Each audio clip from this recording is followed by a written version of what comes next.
ఒక చిన్న పల్లెటూరిలో పేద అవ్వ తన చిన్న గుడిసె ముందు కూర్చుని సాధారణమైన అన్నం తింటూ జీవితం గడుపుతూ ఉండేది.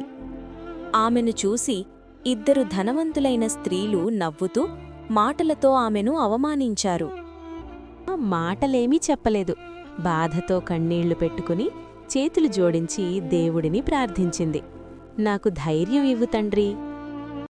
ఆ రాత్రి నక్షత్రాల కాంతిలో ఒక గుడ్లగూబం మెల్లగా దిగివచ్చింది. దాని కళ్లలో మాయ వెలుగు మెరుస్తోంది. ఆ గుడ్లగూబ అవ్వ చేతిలో ఒక చిన్న బంగారు దీపాన్ని పెట్టింది. అవ్వ ఆశ్చర్యంతో ఆశతో దాన్ని చూసింది. అవ్వ ఆ దీపాన్ని తన గుడిసె పక్కనే భూమిలో జాగ్రత్తగా దాచింది. మరుసటి రోజు ఉదయం అక్కడొక అద్భుతం జరిగింది. భూమిలోనుంచి వెలుగులతో నిండిన ఒక మాయ మొక్క పెరిగింది. ఆ మొక్కపై బొమ్మలు, చాక్లెట్లు వెలుగుతూ వేలాడుతున్నాయి. చూసిన వారందరి ముఖాల్లో చిరునవ్వులు.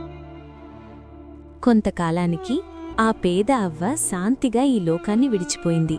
కాని ఆమె మంచితనం మాత్రం ఆ వెలుగులోనే జీవించింది. ఈరోజు కూడా ఆ వెలుగు మొత్తం గ్రామాన్ని శాంతితో, ఆనందంతో ఆశీర్వదిస్తోంది. పిల్లల నవ్వులే ఆ కథకు సాక్ష్యం.